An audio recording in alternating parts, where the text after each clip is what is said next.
What's up? I'm James, PaterDFS.com. You should go there, try things. We're going to be talking about NFL Week 2 today. I just started recording, but I should do that at the beginning of the stream. Regardless, thank you guys for tuning in. Notre Dame just stopped Ohio State on fourth down. That's pretty sick. I don't know anything about either one of those teams. I know that Notre Dame is like a relatively popular school, I think, in terms of college football. I don't know anything about Ohio State. I think they're good. Are they good? Is Ohio still good? Is it Ohio, Oregon, Michigan? Is USC still good? I'm trying to remember of when I used to watch college football, like when I was younger. I know that I liked Michigan State. I know that I liked USC. I don't think I know much about any of the other ones, I guess. Number 6, Ohio State versus 9, Notre Dame. That's pretty good, I guess. Those seem like good numbers. They're not number 1 and number 2, but they seem pretty good. Oh, fuck you, man. Like, I am a real football fan. I'm not a child football fan. Like, if you want to call college sports child football, I guess. They're kids, man, and, like, the defense is just non-existent. Here's the thing.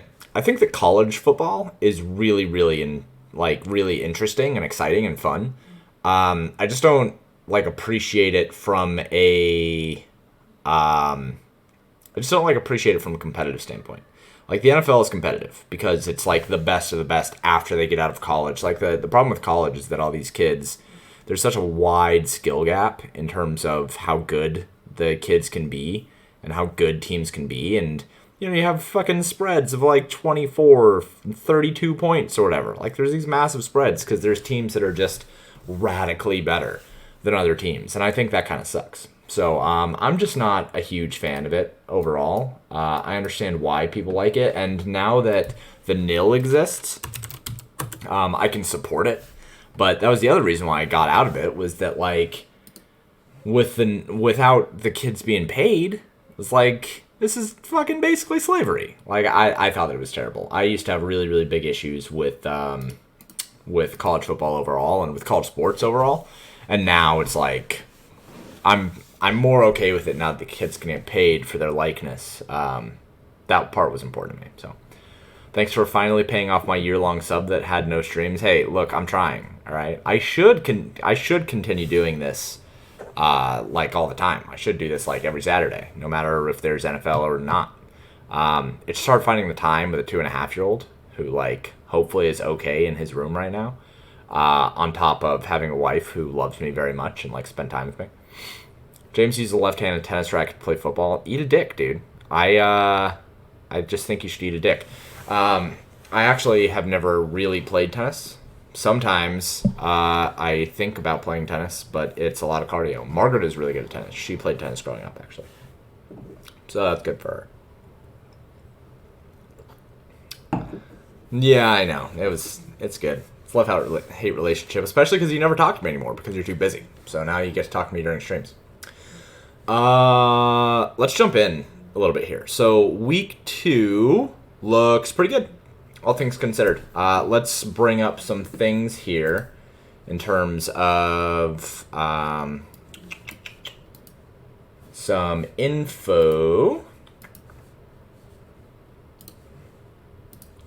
So I'm just going to take a screenshot of this because I don't want to show off how shoddy the way that I did this was.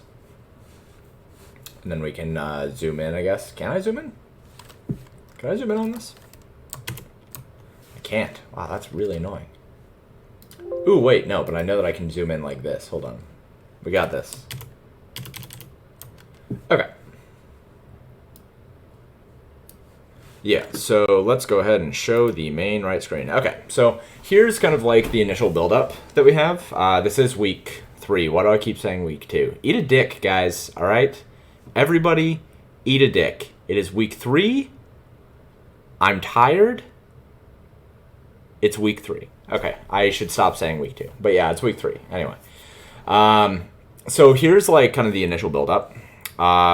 This is kind of what we're looking at in terms of where the chalk is going to be and how much ownership we kind of expect. With Zach Moss, he looks like the highest overall ownership on DraftKings as of right now. Initially, we did see Jerome Ford with a lot of ownership, but he has fallen out of favor of the DFS industry for the most part. People just don't want to attack this Tennessee defense, and I don't know if that's a mistake or not. At 16%, he's probably appropriately owned. On FanDuel, he's probably under-owned at 15% owned, but he was initially the highest owned chalk, and people have kind of talked themselves out of that with the Tennessee defense. I think that's a mistake. He's only 4,800, and I think that price is still good enough to where, so long as he gets a considerable amount of the work, he's going to pay off. Zach Moss is now the biggest chalk, and he should be. If you look at some of the other stuff that we have here, so if we go and we look at the research sheets, and I'll zoom in here as well. So if we just look at running back usage for the season, and these sheets are free over on Pater if you have not looked at them. Zach Moss, during his initial week, had the best utilization of any running back in the league so far.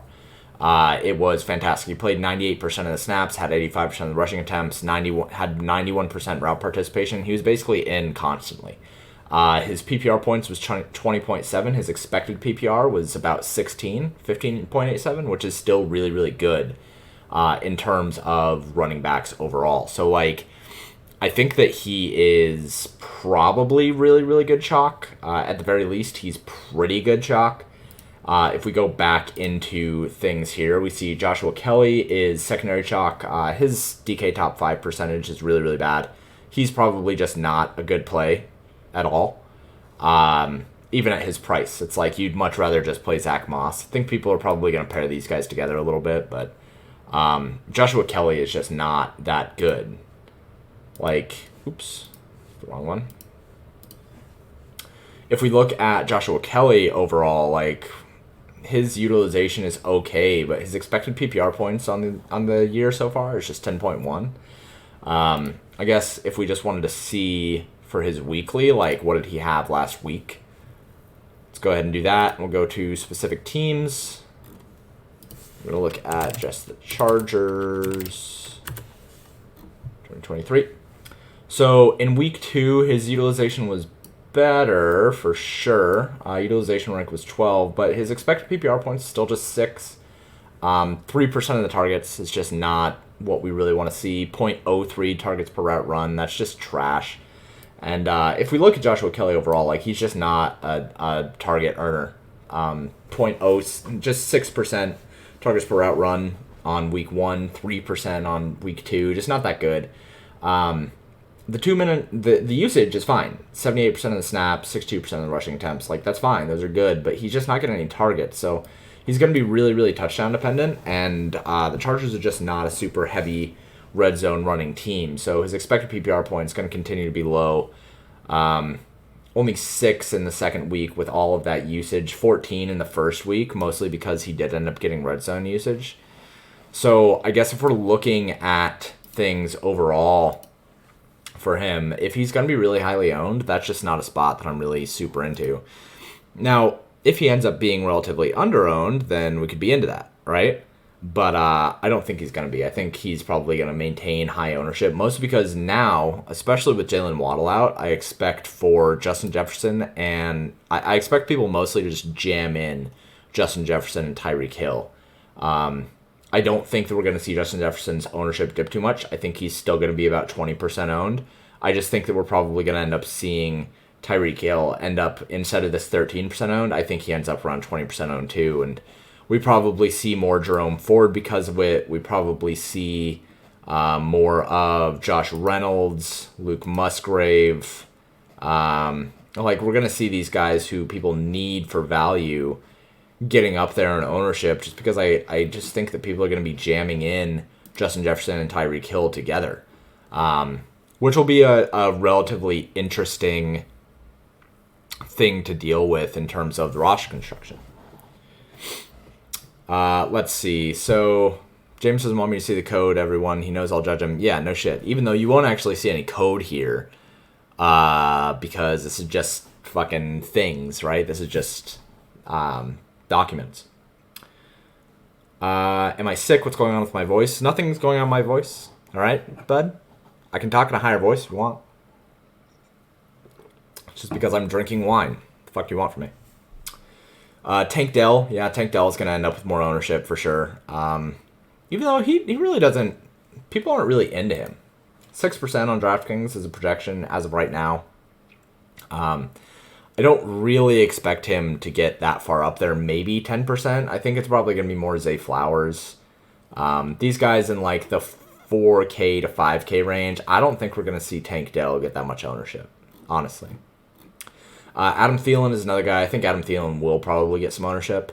But then again, people don't really like fucking Red Rocket, whatever the fuck his name is.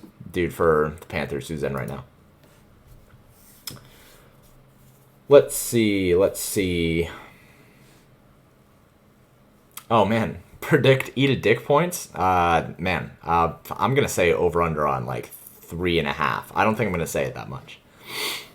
Oh, yeah, Dalton. That's right. That's what his name is. Can we talk about Justin Fields? Yeah, I mean, Fields, so let's go ahead and go look at some sims here.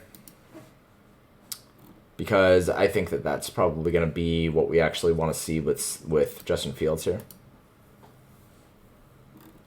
So we're going to fire up the contest sims here, and hopefully it ends up running relatively well. If you haven't seen it recently, there's a new interface here. So I added in some things today that make it so you can parse out specific players out of the winner's frame. So we're going to use that to look at some Justin Fields stuff here.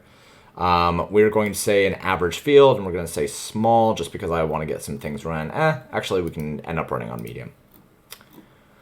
This will take a little while to run, so let's go back up to my face for now.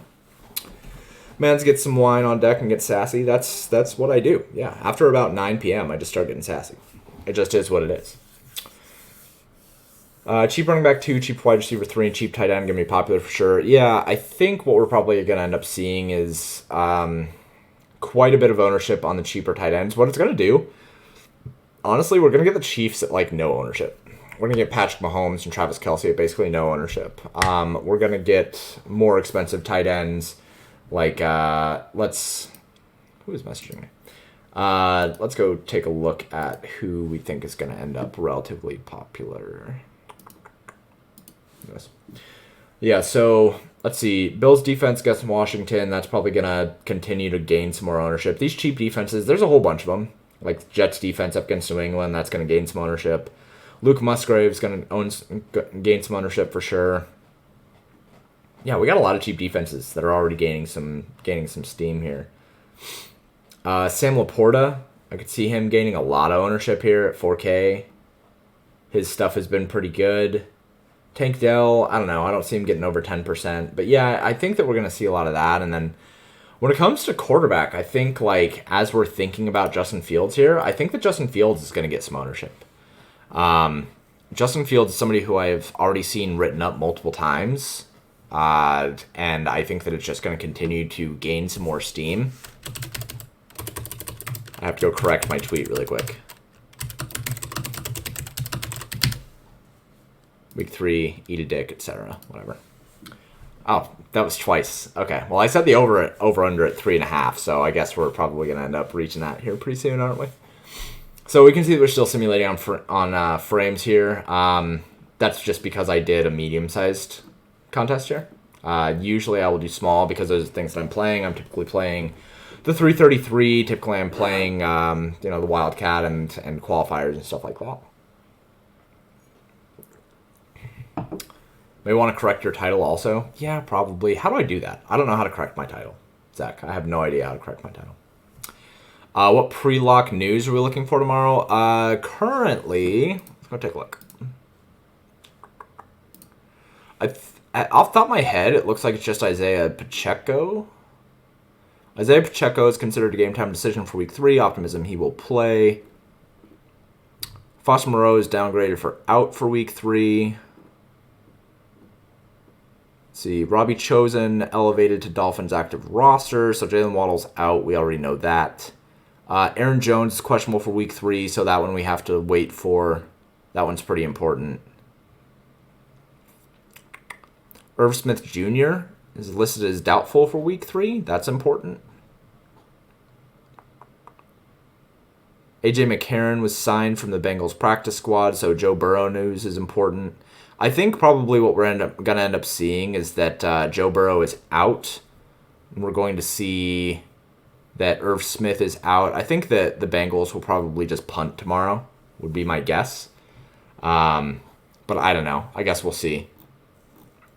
I think that those are kind of the big ones, though. Joe Burrow and Aaron Jones. Those are going to be the main ones that we need to care about, for sure.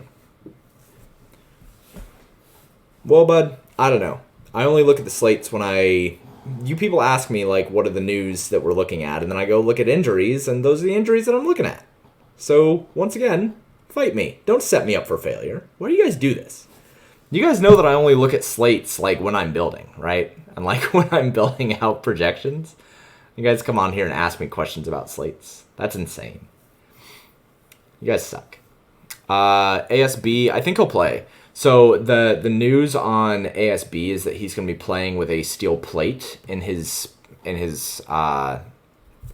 cleat. So, like, I don't know what that actually means for him. My guess is that very likely he's going to play but be really, really limited. I don't know how you play well with a steel plate in your cleat. Like, I don't understand how that works. So I think he's probably going to play, but not very well.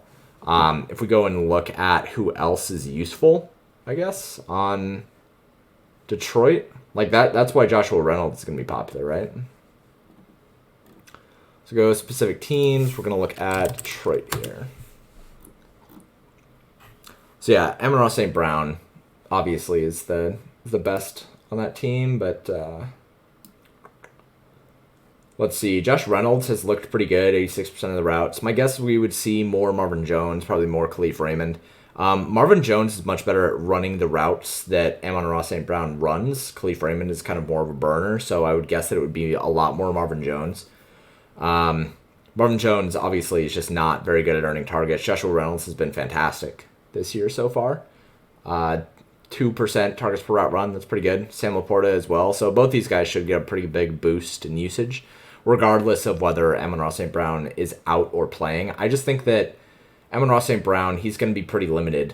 Maybe 75% of the routes, 15% of the targets. It's just hard to think that he's going to be as good as, like, they need him to be. Okay, so contest is done running here. Let's take a look at things. So when we look at QB exposures, like, Justin Fields already is a really, really good value. And we'll just go straight up here.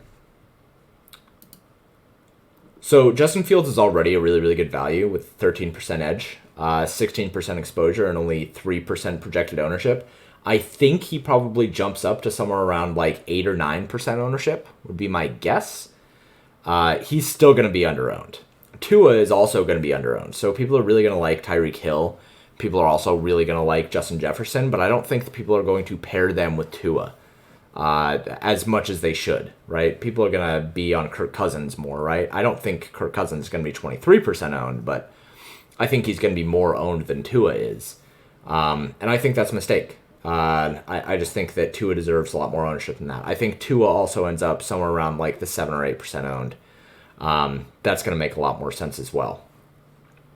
But Justin Fields, yeah. So at 7,100, like, the thesis there, right, is that he ends up being in a trailing script, and then they have to pass from behind and catch up to the Chiefs, right? But that assumes that they are able to also have the success that they need to have in order to catch up to the Chiefs. One of the big mistakes that I think people make is taking a team and saying, well, they're going to be in a trailing script, so I want to use them. But that's not necessarily right. What that means realistically is that, like, a team is trailing by a lot because they suck. And then people get themselves a whole bunch of exposure to a team that sucks just trying to chase a catch-up game. And, like, you could have just had exposure to teams that are good. That's kind of the big fallacy right now in the industry is people are talking a lot about bringbacks and how bringbacks are no longer good because the sims show them that it's no longer good. And it's like, that was never the point. The point on a bringback is to maximize exposure to when two teams end up doing well, right? So the issue was that people were saying with that is, oh, well, I want exposure to this game in case it's a shootout because one team gets out to a big lead and then the other team has to come back from behind. The thing that they were missing was that the other team has to be good enough to come from behind and end up getting you fantasy points, right? So it's still, the crux of the thing has always been, you should just be stacking good teams. We saw that with the Seahawks and Lions last week. The reason why a game stack worked there was not necessarily because the Lions got out to a big lead or the Seahawks got out to a big lead. It was just because both of those teams were competent enough to end up doing well when passing the ball. So it was a competitive game. You just want to target high total games. Like, again, so we can go into the research sheets here, right? And we can go to the macro table. And we can just say, okay, here is team totals, right? So Kansas City has a team total of 30.25. Chicago is way the fuck down here. Where even is Chicago? At 17 and 17.75, right? Like, they're just as bad of a stack as Houston. They're just as bad of a stack as the Jets, right? Whereas, on the other hand, if we're looking at teams that might end up having good games, like, we want to target teams like, let's see, Denver, Miami. Like, Denver has a respectable total at 20, and Miami is up here at 27.5. Minnesota and the Chargers. Minnesota has a 27.5 team total, and the Chargers have... Where are the Chargers at? I'm sure the Chargers are up there. I don't look at this stuff until tomorrow, so once again, fight me. Oh yeah, they're right there, 26.5. Right? So, like, this game, this Minnesota and the Chargers game, has this huge total, sitting at like 53. This is a game that you game stack. You don't game stack this game because you think the Chargers are going to be from behind and that they're going to have to be passing and catching up. Like, you game stack this game because it has a really high total. That's important. I disagree with you on Houston, definitely over Denver. Well, okay, so look, I'm not saying that I think that Houston is like a bad stack. I'm saying that in terms of their team total at 17.75, like, they as a team don't get confidence from Vegas that they're able to score points, right? Like, we know after looking at a couple things that Houston is a team that is worth stacking because they're fast-paced and they have a high pass rate. And they're cheap, right? So those things matter. But when it comes to, like, the way that Vegas looks at them, like, they're implied to score less than 1 point more than the Jets. So, like, that's just what it comes down to. When you're stacking teams, you want to stack teams that have high totals. Or you want to not overpay for teams. That's a big thing with Houston, right? Like, if we go and we look at... So let's minimize this. Let's go ahead and go look at the range of outcomes, right? So, like, if we look at teams in terms of salary, or actually, let's just look at 4x percentage, because that'll tell us things as well. Right, so Houston, if you want to stack Houston, they're only 13.4K with this stack, with CJ Stroud, Robert Woods, Dalton Schultz. If you want to go Nico Collins, Robert Woods, that's 15K. But if you want to go this one, CJ Stroud, Robert Woods, and Dalton Schultz, this one's only 13.4K. Chicago, with the best stack that you can do, is almost $4,000 more. All right, remember that Chicago only has, like, their team total is only 0.75 less than Houston. Okay? And Houston is sitting here with basically $4,000 in savings. That's the big thing. Like, you just don't want to overpay for a stack that has such a low total. You don't want to overpay for a Carolina stack. Like, Carolina, this stack for Andy Dalton, Adam Thielen, and Hayden Hurst is only $12.6 thousand. Like, that's basically free. If you go Jonathan Mingo and Hayden Hurst, it's only 12.1K. And that's free. So, like, when we come over here and we look at team totals, like, Carolina's at 18.5. They have a higher team total by 0.75 points over Chicago, and they cost $5,000 less to stack. Like, that's the kind of stuff that matters here. So when you're looking at this kind of stuff and you're looking and saying, okay, well, I want to game stack this game, and you want to game stack with Kansas City and Chicago, like, you have to pay a relatively high premium to get a Kansas City-Chicago stack. It's not the easiest thing in the world. Whereas if you want to get a Jacksonville-Houston stack on the other end, which Jacksonville has a 26.25 implied team total, right? And then Houston is at 17.75, but 17.75 is free. You can do Jacksonville with Tank Dell, and, like, it's relatively cheap. Like, it's not that hard to stack it. So you have to care about that kind of stuff. Chicago is hard to stack mostly because they end up being relatively expensive. And so, you know, let's just go ahead and go take a look at this, right? Justin Fields ends up in the optimals at 16% rate. But I just introduced a new feature here where we can say that we want to look at specific players, right? So we only want to sort the frame and view a frame that includes specific players. So let's just take a look at the lineups that are winning this medium-sized contest that have Justin Fields. And let's just kind of take a look at what they look like, right? So we'll expand this, and let's take a look at this. So we're getting things like Justin Fields, Jahmyr Gibbs, Alexander Mattison, DJ Moore, Tyreek Hill, John Dotson, Durham Smythe, Zach Moss, and the Bears defense. So we're getting pay down at running back. We're still able to afford Tyreek Hill and Durham Smythe, who are going to be probably like a relatively consistent stack, right? But, like, what happens... Actually, here's a better question. What happens if instead of Justin Fields, what happens if we want to do Patrick Mahomes? Let's say that we want to do Patrick Mahomes with Travis Kelce and DJ Moore. Right? We only want to see the stacks that end up winning with that. There's not going to be very many, right? Oh, wow, there are literally no stacks where we have that. Like, this combination of players literally did not win the GPP once.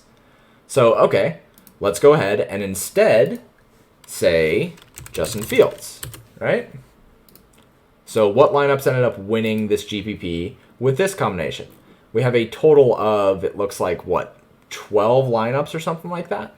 We have Fields with Stevenson, Gibbs, Moore, Reynolds, Addison, Travis Kelce, Zach Ertz, and the Patriots defense.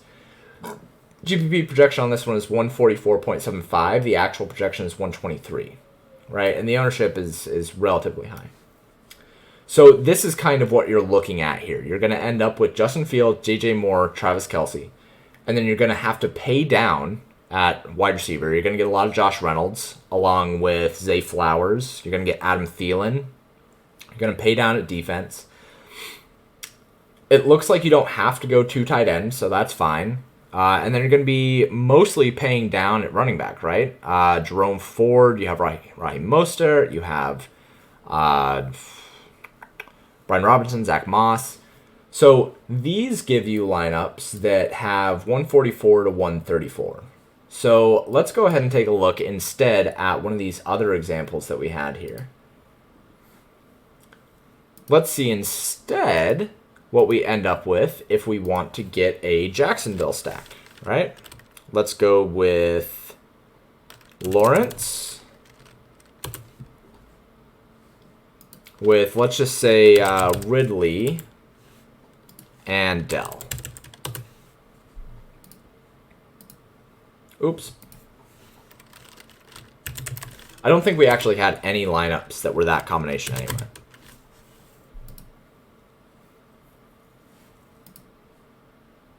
Let's see, what is that? No, we do. We have one, it looks like.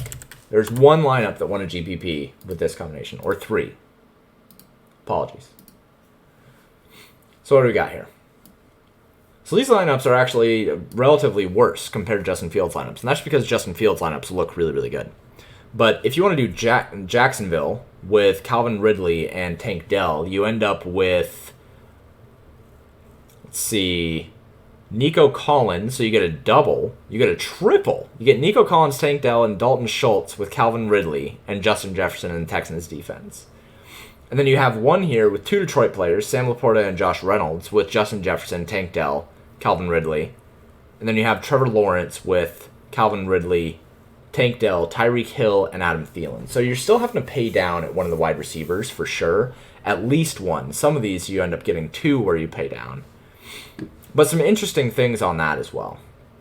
So this is kind of something that you just want to be doing when you're considering building things out. And now you have the ability to do it, right? So we'll go back to full players and then we can see some things. So as we're looking at it just as of right now, and remember, we're not fully done with things yet. But the worst play on the slate right now is Joshua Kelly. Projected at 28% ownership. He only shows up in the optimal 5% of the time. And then it's Zach Moss. Zach Moss still ends up having decent exposure, 19%. The player that we're avoiding this week, again, is Joshua Kelly. I'd be interested, actually, to see where we end up with Ford, right? Ford ends up looking like he's relatively overowned in an average medium-sized contest. I think he'd probably be a better play in a small sharp field contest that I'm playing tomorrow. But if we look at running backs, Joshua Kelly is obviously the worst running back. The best is Raheem Mostert, who looks like he's not going to have much ownership in a really high total game. So Raheem Mostert looks like a really, really good play. Alexander Mattison looks like a fine play, 21% owned. And I did see a question about him. We'll end up getting to that here in a second. And then Ramondre Stevenson and Brian Robinson. If we look at wide receiver exposures, right now Tyreek Hill looks like the best play, but he's going to get a lot more ownership. He's going to end up being like 20% owned, so this is going to drop way down. And then it's Adam Thielen. I think we get more Thielen ownership as well because of Tyreek Hill ownership. So Thielen is going to come up as well. He's probably going to end up around 10%, I think. If we look at the worst plays, Keenan Allen, Mike Williams, Calvin Ridley, Michael Pittman. But all these guys, I mean, they're within expectation. Like, I wouldn't necessarily be fading any of these guys just because. Like, I don't think that's necessary. If we look at tight ends really quick, the best tight ends are Durham Smythe and Zach Ertz. The worst tight end is Travis Kelce, mostly because he's just very expensive. It's hard to fit him in. So, and then if you look at defense, defense just doesn't really matter. But you should probably avoid the Bills defense, I guess. Play the Bears defense, maybe. Bears defense looks okay. So that's kind of what we're looking at for contest sims right now. Again, the contest sim stuff is new for being able to sort out specific players. If you want to see, like if we go to specific players and say we want to see the best, I don't know, let's just take a look at the best, let's see QB exposures. Let's take a look at the best Tua lineups. Let's see what the best Tua plus Tyreek lineups look like.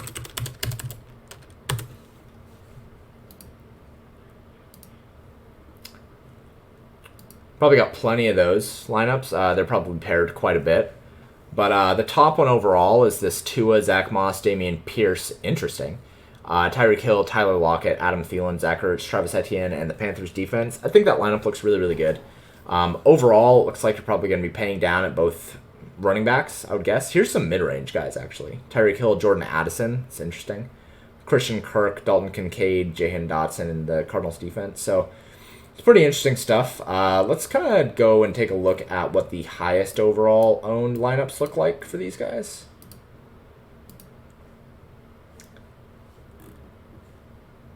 I'll go back over here. So these ones, Tua, Joshua Kelly, Zach Moss, Mari Cooper, Tyreek Hill, Jordan Addison, Durham Smythe, Kenneth Walker, and the Colts defense. That one probably going to be super high owned. These ones actually look pretty good, though. Tua with Jerome Ford, who I think is going to be under-owned. Zach Moss, who's a really good play. Mike Williams, Tyreek Hill, Alec Pierce, Durham Smythe, and Keenan Allen with the Jets defense. Like, this is a pretty sick lineup, all things considered. And it does end up winning the GPP multiple times. So you can see that this lineup actually shows up twice, and that there are a couple others, right? This one also shows up twice. So that's one of the big things about these contest sims, and something that I think other companies don't do very well, is you end up being able to get duplicates. You end up being able to see which lineups win the contest the most times. So go ahead and go play around with this. New features are really, really cool. One thing that I will suggest that you do is at the end when you're done, say load reset data. It just clears out the tables and saves memory so that I don't have to restart it as often. Let's go ahead and take a look at a couple other things here. Let's go ahead and take a look at the Stack Finder. And go do that first. Oh, I guess I'll answer some questions first.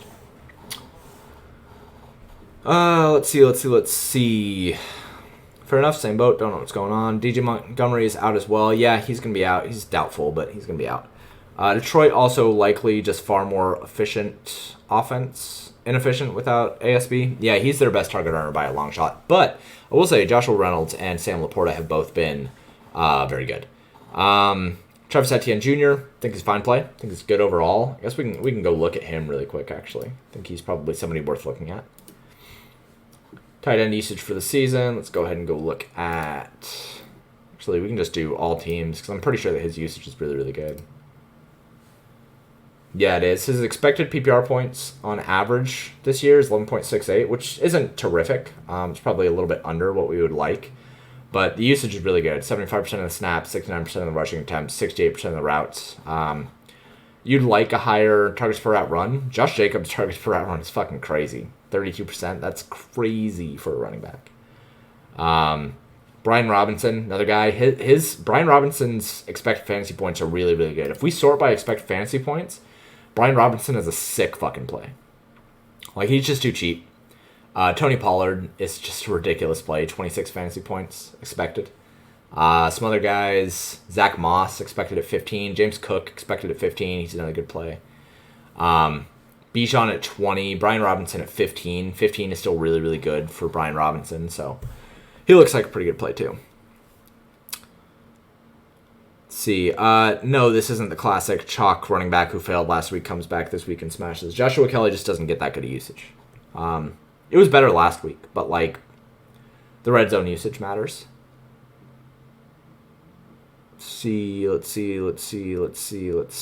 Houston airing it out from behind also in fact with the choices compared to the Chicago stack. Yeah, I mean, we can go and look. Oh, I already cleared things out. Yeah, if you want to run Houston stacks and kind of see what it gives you, like, I'm sure that there's some ways to do Houston stacks really, really well. And, like, if you did a Houston stack with a bring back with Calvin Ridley, I think that'd be pretty sick, too. Let's see. Would you do a stack without a bring back, or should you only QB wide receiver the game stack? I don't mind not having a bring back. I think that it's fine. But, like, be smart about it, right? 1 sec. Like, if you're stacking Mahomes with Kelsey, I don't think that you should feel pressured to bring back with DJ Moore. I don't think you should feel pressured to have a Chicago bring back. I don't think that you should feel pressured to have a Jets come back. I said this last year, but I maintain it this year. I think that the biggest mistake that people make is just exposing themselves to bad players overall. They just don't need to do it. So, like, if you are stacking... I mean, let's go back to the research sheets and just kind of take a look at teams that probably you should not be using a bring back on. Yep, reload, blah, blah, blah, blah, blah. Okay. It's a bright screen. Okay, so, yeah, if you are, let's just go down here to team totals. Like, if you're doing a Dallas stack, I don't think you should feel pressured to do an Arizona bring back. Obviously, with San Francisco, you didn't need a bring back. New England, I don't think that you need a bring back. New England, you're probably not stacking, but, like, you're probably also not feeling pressured to, like, have a bring back on any of these stacks, right? Indianapolis starting Gardner Minshew, he's serviceable, but they still only have an 18 implied total. They're still only implied to score 1.9 actual touchdowns. Like, it's still pretty bad. So what I would say is don't feel pressured to do a bring back on a team that's not implied to score very many points. You should be doing bring backs with teams that are implied to score quite a few points, right? Like a Denver bring back is good, like Cortland Sutton or Jerry Jeudy or something like that. That's good if you're stacking Miami. You should feel inclined to use either Drake London or Kyle Pitts. If you're stacking Detroit, you should feel inclined to use, a Cincinnati player if you're stacking the Rams, stuff like that. Like, you should use Tank Dell or Dalton Schultz if you're stacking Jacksonville. Like, you should do those things because those teams are competent. But at the same time, like, if there's a much better player available, like, here's an extreme example. right? If you had the choice of being able to use a bring back of Tank Dell for Houston, or being able to use, again, as an extreme example, Cortland Sutton, right? Like, there's a huge difference between the way those players are projected. Actually, let's use Mike Williams here, right? Like, if you could use Tank Dell as a bring back, or you had the money to afford Mike Williams, you should fucking play Mike Williams. Like, you shouldn't play a bring back in that instance. That's bad. So that's just play good players if you can afford them. Let's see. After not studying Denver's run defense because you told me not to do that anymore, I did notice Brian Robinson Jr. tore them up. Yeah, his usage is just really, really good. Sage advice from James: don't expose yourself. Absolutely. Brian Robinson's been doing very well. I think that comes to an end tomorrow. I think it looks fine. Like, the usage is good. I don't know why it has to stop tomorrow. It's not like Buffalo is some vaunted run defense, right? Like, not that bad. He's cheap. He's relatively cheap. Let's go ahead and look at the stack finder really quick. And then we're going to start wrapping things up because I want to go eat my pizza. So let's see. Let's go to the stack finder. Let's take a look at the main slate. We are going to do QB plus 2 initially. Max salary 35K. That'll work. Let's just go ahead and run the stack analysis.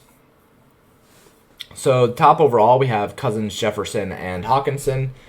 Ownership drops considerably once you get to Tyreek with Durham Smythe. I think that comes up a bit. I think this is probably going to be a stack that looks like about 35% ownership, I would guess. Why am I getting so many messages? Relax. Anyway, so then we have a Miami stack, and then we have Buffalo stacks. I don't think people are going to be on Buffalo stacks at all. And Buffalo stacks are really interesting. If you end up doing Buffalo stacks and then bring back with a Washington player, maybe a Jahan Dotson or a Terry McLaurin, I think that's a really, really interesting way to go about things. Because people are just not on Buffalo stacks. Look at this, 12% ownership for a Buffalo stack. That's crazy. And then, obviously, we have Chicago Bears stacks, and then we have Washington stacks, and then we have, the trash. We have Jet stacks, right? So the best stacks you can do in terms of QB plus 2 is going to be Minnesota, and then Miami, and then Buffalo. And then we kind of just run into the bottom. So what happens if we do just QB plus 1? I imagine we probably see some Patrick Mahomes, Travis Kelce here. We don't. We see Justin Jefferson and Kirk Cousins. So we see Minnesota, Miami, Buffalo, Chicago. Same guys that we just saw. But then we do end up seeing Russell Wilson with Jerry Jeudy stack. And then more Chicago and Washington. And then we just, fall back down. So based on that, go ahead and go back here. Let's go take a look at the main range of outcomes here. Loading. So what are we missing here? We're missing Charger stacks. We're missing Kansas City stacks. We're missing Jacksonville stacks. The stacks that actually look good. So I kind of want to go and see what Charger stacks would look like. And, clearly I know who the main guys are, but I kind of want to see what ownership and projection differences look like. I'm probably not interested in Charger stacks at all. Herbert, Allen, and Mike Williams, and then Allen Everett, Allen Quentin Johnson, Mike Williams, Everett. Yeah, these just fall apart so quick. So the best one that we can get is 51, and then 44, and then 42. Whereas if we do Miami stacks, we get 54, 52, 46, 45. I mean, these all look much better. Tua is just a superior play overall. It's just better. Do I always value stacks based on QB plus 2? No, I do not, and I'll give you an example. I never do QB plus 2 when I do Buffalo stacks, ever.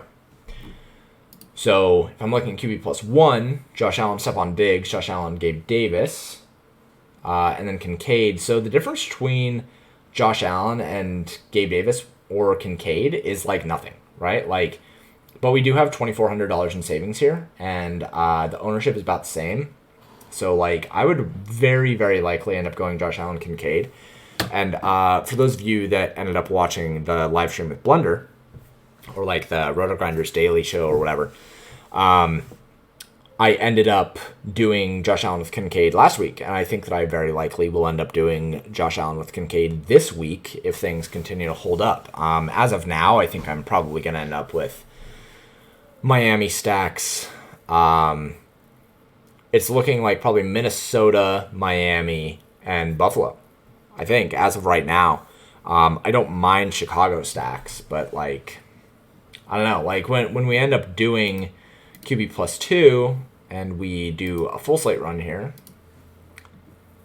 full slate analysis, like Minnesota looks really good, Miami looks good, Buffalo, and then, Chicago is fine, but I don't know if I really, really want to go with Justin Fields, right? Like, I don't know if he's good.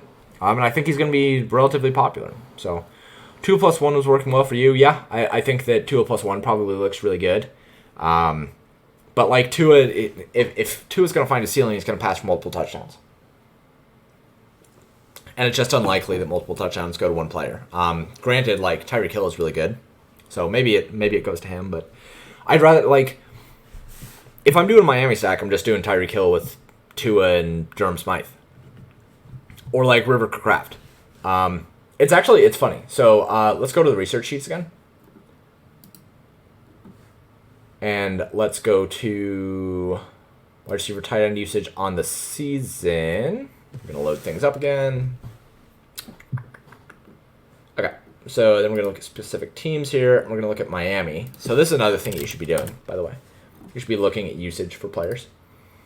So, like, the utilization for Durham Smythe is actually really, really good, right? Like, it's better than Tyreek Hill's.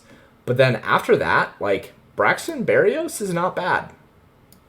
River Kraft, I think that, Braxton Berrios probably ends up taking, like, both these guys probably end up getting a bit more because Jalen Waddle's going to be out. Like, we have 75% of routes to give up. So, like, all three of these guys are going to get some room. But River Kraft has had a 29% target per route run. That's really, really good, actually. Like, that's pretty good. I don't mind going with either of these guys, right? Another thing that we can do here, we can go to slate specific, right? And this is new, so this shows you some pretty interesting things. I'll zoom in for this. So this is showing you a couple things, right? It's showing you the average routes for the player, their average routes run between the 20s, important distinction there. Their targets per route run versus man coverage and versus zone coverage. The opponent man coverage percentage and zone coverage percentage. Their average targets per route run, their average targets, their weighted targets per route run based on the opposing man coverage and zone coverage splits, and the weighted targets, right? And then it'll show you the difference between the targets per route run and the target difference. So let's go ahead and quickly look at Miami here in this new table. So if we look at Miami, let's go ahead and drop this down here. Oh, and note, this is over the last 2 years. So that's important to note. Go ahead and widen this out, right? So, obviously, here, we've got 83% zone percentage. That's what Denver runs. They run zone 83% of the time. Braxton Berrios has really not much of a difference at all in terms of his targets per route run. But River Kraft is much better versus zone. Over the last 2 years, he basically gets 3 times as many targets up against zone. So this is a really good matchup for River Kraft, actually. His targets per route run based on these targets, right, or based on his average routes, we would expect him to only have about 0.68. But if we think that he's going to get a lot more routes run here, say that's like 3 times that, we could expect like 3 or 4 targets for him. And he's really cheap. He's only 3,400. His expected fantasy points has actually been relatively good for how cheap he is. I think it's really interesting to go with a River Kraft lineup, all things considered. So, yeah. Anyway. I don't give a fuck about the rain, but high wind drives me off targeting pass catchers more in line with run games. Yeah, I mean, it has to be extreme weather for me to care about that. Like 25 plus mile per hour winds for me to care about that. The last thing that we'll do, let's go ahead and go do some pivot finding. And then we're going to get out of here. That'll be about an hour. Yeah, 50 minutes, whatever. Let's go ahead and jump in here. So one person that we really need to look at here is Kelly, right? Like, he's really, really important. We're just going to look overall.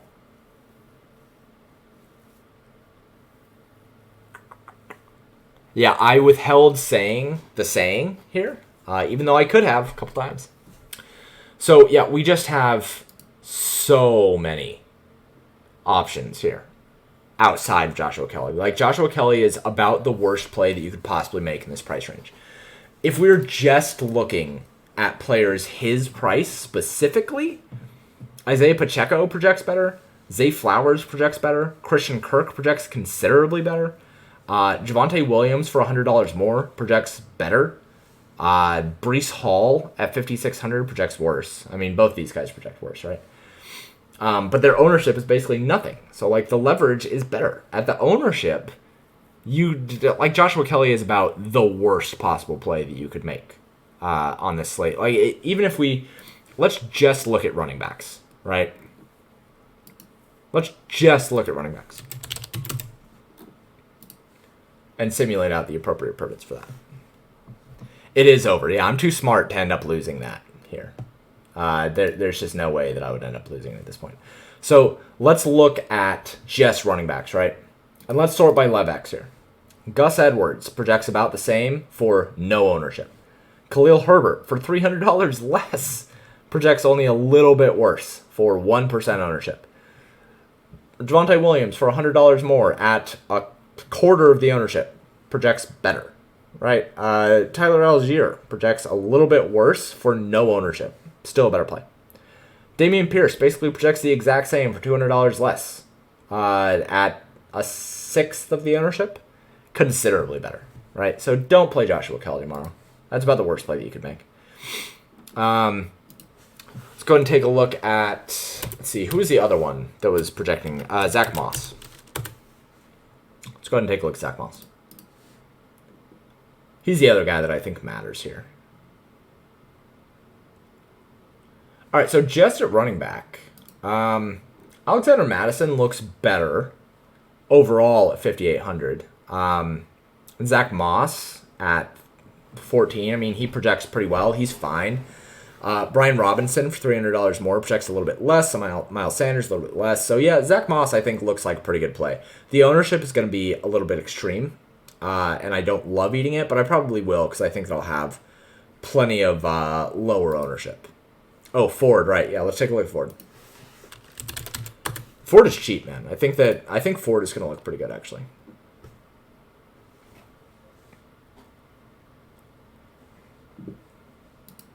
Yeah, so Ford overall, like, he's appropriately owned here. Leverage is basically, even.